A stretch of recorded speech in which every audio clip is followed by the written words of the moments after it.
संताजी भाग 28. कुतुबशहाशी करार करून महाराज कर्नाटकात आले. हंबीररावांनी कोप्पळच्या किल्ल्याला वेढा दिला होता. एलबुर्ग्याचं रण फत्ते केल्याबद्दल महाराजांनी त्यांची पाठ थोपटली. ज्या वीरांनी लढाईत मर्दुमकी गाजवली त्यांचा गौरव केला. धनाजी जाधवाच्या सफेजंगीचं त्यांनी कौतुक केलं आणि प्रथमच 125 स्वारांचा जुमला त्याला सांगितला. भाणजी तुकदेव याला त्याची मजुमदारी दिली. संताजीला हंबीररावांनी दिलेली जादा जुमल्यांची तैनात मात्र त्यांना खटकली.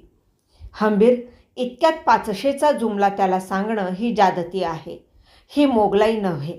माणूस वाढवत वाढवत चढत्या पदवीला न्यायचा असतो. एलबुर्ग्याच्या लढाईत छातीचा कोट करून तो लढला नसता तर कुल लष्कराचा कट्टा झाला असता महाराज. हंबीररावांनी सांगायचा प्रयत्न केला. तरीही तुमचा निर्णय आमच्या मनास आला नाही. राज्यकर्त्याने योग्य समयी हात ढिला ठेवून माणसं जरूर राजी राखावीत, पण कुणाला विशेष काही दिलं की गाफिली दिसते. वरकड लोकही मग तशरीफीचे मुद्दे घालू लागतात. एकदा दिलेली तैनात काढू नये असा रावांनी खूप आग्रह केला तेव्हा महाराजांनी त्यांना बजावलं. भावनेच्या भरात लष्कराचा कारभार हाकू नका. यापुढे आमच्या मंजुरीशिवाय अशा तैनाती करायच्या नाहीत. संताजीचा दरक एका जुमल्याचाच राहील. हंबीररावांचा चेहरा उतरला. महाराजांनी आपल्या शब्दाचा मान राखला नाही यापेक्षा संताजीच्या पराक्रमाची योग्य ती कदर झाली नाही याचं त्यांना वाईट वाटलं. संताजीची भेट घेणंही ते टाळू लागले. तो होऊन भेटायला आला तेव्हा चिडून सात्विक संतापाने ते म्हणाले, जाब विचारायला आलास मला? विचार. जमामर्दीचं हेच का मोल म्हणून विचार. शौर्याची अशी माती होणार असेल तर धारकऱ्यांनी का जीवाची बाजी लावावी याचा जाब माग. जाब मागायला नव्हे, विनंती करायला आलोय मी मामासाहेब. इतकीशी गोष्ट तुम्ही एवढी मनाला लावून घेतलीत. ही इतकीशी गोष्ट आहे? अरे तू माणूस आहेस की दगड? शिपाई केवळ पोटासाठी नव्हे, अस्कऱ्यासाठी लढतो. पराक्रमाची बूज राखली जाणार नसेल तर त्यानं का लढावं?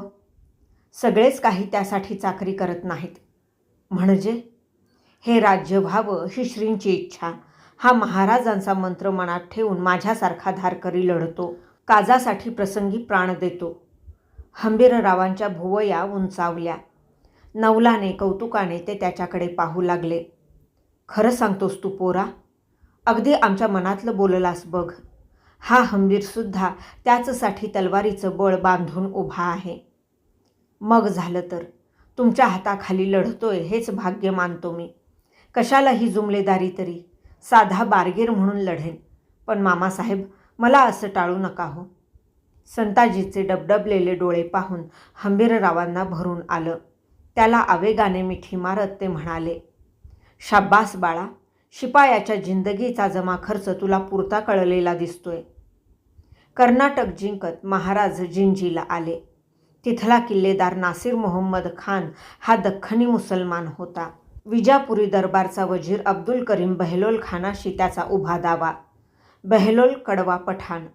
त्याने वालगोंडापुरमचा आपला विश्वासू सुभेदार शेरखान लोदीला जिंजी ताब्यात घ्यायला पाठवलं.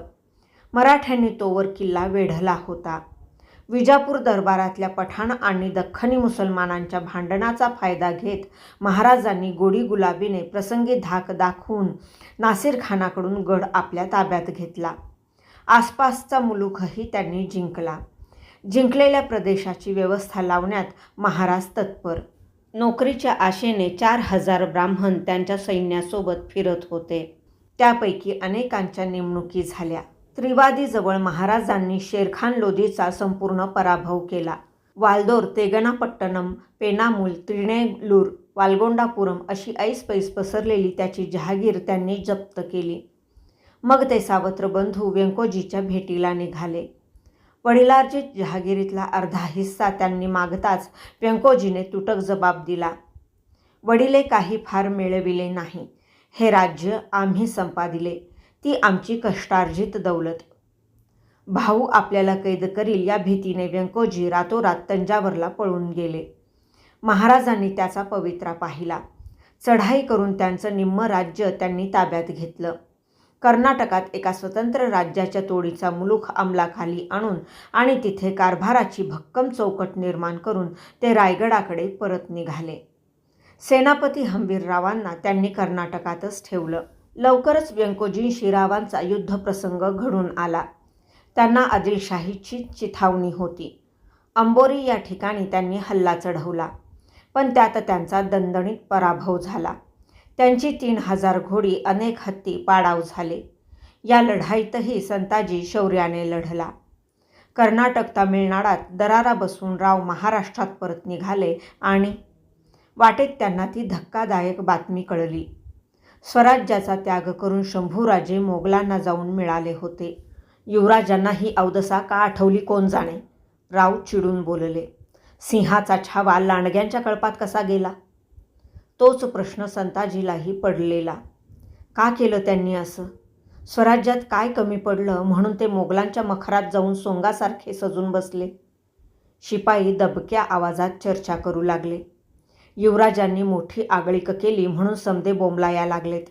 सावत्र आई सोयराबाईचा जाचच तेवढा झाल्यावर ते तरी काय करणार? हे मात्र खरं आहे बरं का. बाईनं महाराजांचे कान भरून युवराजांचा छळ मांडला. त्यात पडद्या आडून सर कारकुनांची तिला साथ. पण मी म्हणतो, महाराजांनी तरी का ऐकावं तिचं? आपल्या लेकराचा विचार निदान त्यांनी तरी करायला नको? अरे ते बी जणांनी काव्यात गुंतले असत्याल. समधीकडनं कोंडी झाल्यावर युवराजांनी हा जालिम उपाय योजला असेल. हा कसला उपाय रे? तो मोगल जन्माचा दावेदार, त्याच्याशी दोस्ती? छा छा, ऐकायला बी कसं तरी वाटतंय.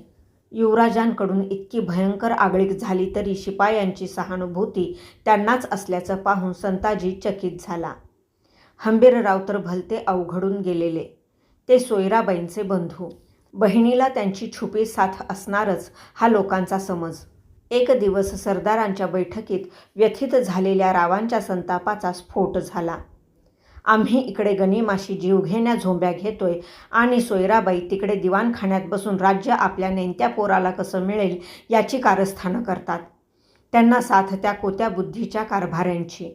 आम्हा शिपायांच्या शौर्याची या लोकांनी चेष्टा मांडली आहे. युवराजांनी तरी काय एवढा उतावळेपणा करायचा म्हणतो मी? गादी काय कुठे पळून जात होती? राज्य तरलं तर गादी. ते बुडाल्यावर यांच्या हाती करवंटीशिवाय काय येणार? संताजीला वाटलं आपल्यासारख्या लोकांची ही अवस्था तर महाराजांना या घटनेचा केवढा जबर धक्का बसला असेल. कर्तबगारीच्या ऐनभरात आलेला तरुण पुत्र वैऱ्याच्या वळचणीला जाऊन पडला. कुठल्याही पित्याने खचून जावं असाच हा प्रसंग होता. रायगडावर आल्यावर संताजीला महाराज शांत नि खंबीर दिसले. वरकरणी ते तसं दाखवत असावेत. मोगल सरदार दिलेर खानाने या गोष्टीचा बरोबर फायदा घेतला. युवराजांना पुढे करून तो स्वराज्यावर चालून आला. त्याची पहिली धाड भोपाळगडावर पडली. फिरंगोजी नरसाळा हा तिथला किल्लेदार होता. म्हातारा, उभ्या कातळासारखा ताठ, कडक. 18 वर्षांपूर्वी याच बहाद्दराने चाकणची मामुली गढी 1.5 महिना झुंजवून शाहिस्ताखानासारख्या बुजुर्ग सेनापतीच्या तोंडाला फेस आणला होता. भोपाळगड तो शर्थीने लढवू लागला. दिलेर खानाचा काहीच इलाज चालेना. मग भात्यातल्या ठेवणीतला बाण बाहेर काढावा तसं त्याने शंभूराजांना समोर ठेवून चाल केली. फिरंगोजीचा आवेश त्यांना पाहून थिजला. शंभूबाळ आपल्या धन्याच्या पोटचा गोळा, स्वराज्याचा भावी छत्रपती. त्याच्यावर मी गोळा कसा डागू? त्यांचे हातपाय लटालटा कापू लागले. त्याने शंभूराजांना विनंती केली, आमच्यावर दया करा युवराज. तुम्ही बिनीवर येऊ नका. मग बघा हा फिरंगोजी पठाणांच्या पैरणी कसा फाडतो ते. फिरंगोजीची कळकळ युवराजांना कळली, पण त्यांच्या पुढे दुसरा इलाज नव्हता. पठाणांच्या नंग्या तलवारी त्यांच्या पाठीला भिडलेल्या. त्यांची जिंदगी दिलेर खानाच्या मुठीत होती. अखेर भोपाळगड फिरंगोजीने खाली करून दिला. दिलेरचा आत्मविश्वास आकाशाला भिडला. एखादा माजलेला रानगवा आपल्याच धुंदीत रान तुडवत चालावा तसा तो आदिलशाहीवर चालून आला. महाराजांनी धान्याची रसद, सैन्य अशी लागेल ती मदत देऊन आदिलशाही वजीर सिद्दी मासूद खानाचा आब राखला. दिलेर खानाची मस्ती जिरवण्यासाठी मोगली मुलखात त्यांनी सैन्य घुसवलं, लुटालूट केली. यावेळी शहजादा मुअज्जम दख्खनचा सुभेदार होता. दिलेरची घिसाडघाई पसंत न पडून त्याने बापाला कळवलं, या आडदांड पठाणाला आवरा. बेवजह आदिलशहाशी तो दुश्मनी करतोय. त्यामुळे शिवाजी आणि आदिलशहाचा दोस्ताना वाढला.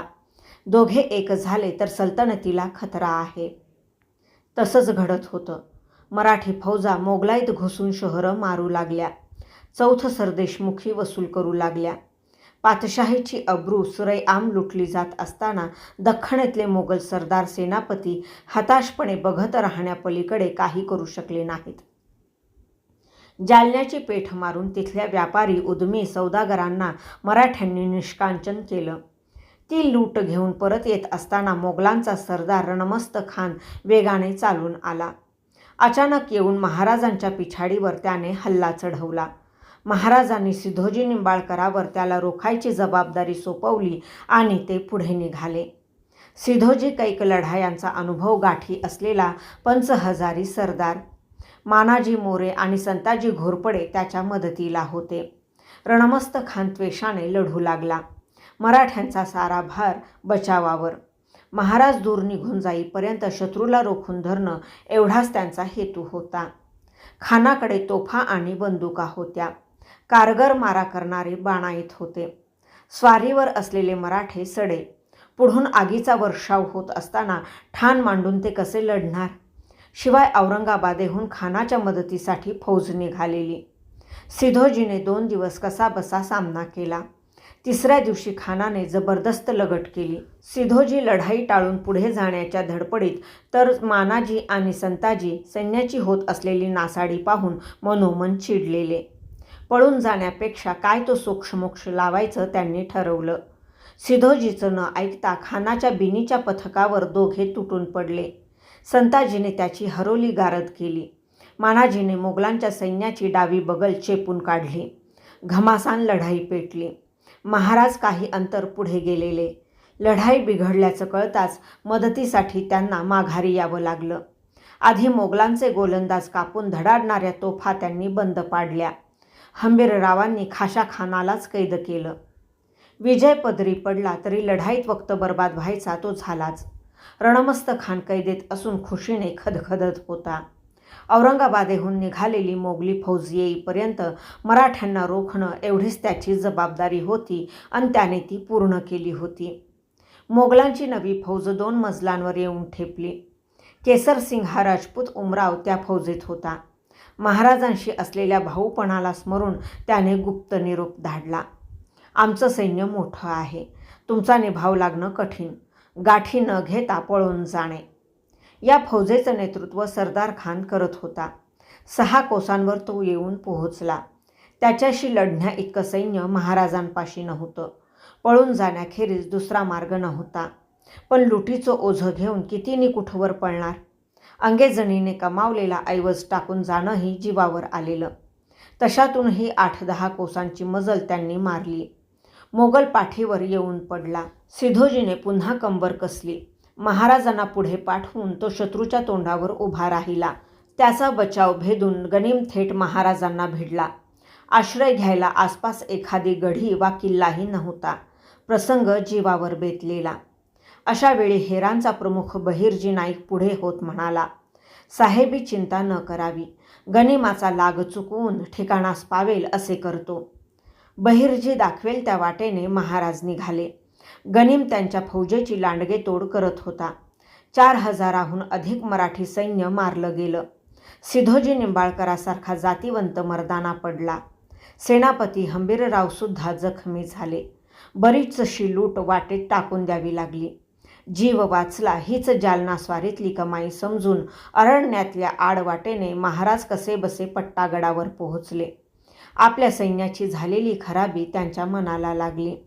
मनातला सारा राग त्यांनी हंबीररावांवर काढला. मानाजी मोरे आणि संताजीकडे पाहत ते कडाडले. या असल्या बेकैद लोकांची तुम्ही नेहमी तारीफ करत असता. केवळ यांच्या उतावळेपणामुळे हा अनर्थ झाला. लढाईत शेवटपर्यंत सेनापतीचा हुकूम पाळायचा असतो हा साधा नियम ठाऊक नाही यांना. शिस्तबद्ध माघार घ्यायला सांगितलेली असताना का हे दोघे गनिमाशी भिडले? संताजी आणि मानाजी मान खाली घालून उभे होते. हंबीरराव रदबदली करत म्हणाले, सिधोजी कामी आला याचं दुःख सर्वांनाच आहे. पण हे दोघे गणिमाशी भिडले नसते तर तो खूप आधी पडला असता महाराज. लढाई सुरुवातीपासूनच आपली बाजू कमजोर होती. मान्य, पण उतावळेपणा करून यांनी ती अधिक कमजोर केली त्याचं काय? शत्रूचा सारा कसाला अंगावर घ्यायची गरज नव्हती. शिवाय सिधोजी जायचा तो गेलाच. तुम्ही एवढे अनुभवी सेनापती हंबीर तरीही या नादाणांची तरफदारी करता. इतकी वर्षे हाताखाली वागवता यांना, मग लढाईचे 4 धडे शिकवायचे नाहीत? म्हणे यांचे हुद्दे वाढवा. आहे त्या हुद्द्यावर राहायची यांची लायकी नाही. चालते व्हा दोघे आमच्या नजरेसमोरून. आमचा हुकूम होईतोवर दरबार तुम्हास मना आहे. जालना स्वारीच्या प्रसंगाने झालेली महाराजांची इतराजी संताजीला शेवटपर्यंत दूर करता आली नाही. भाग 28 समाप्त.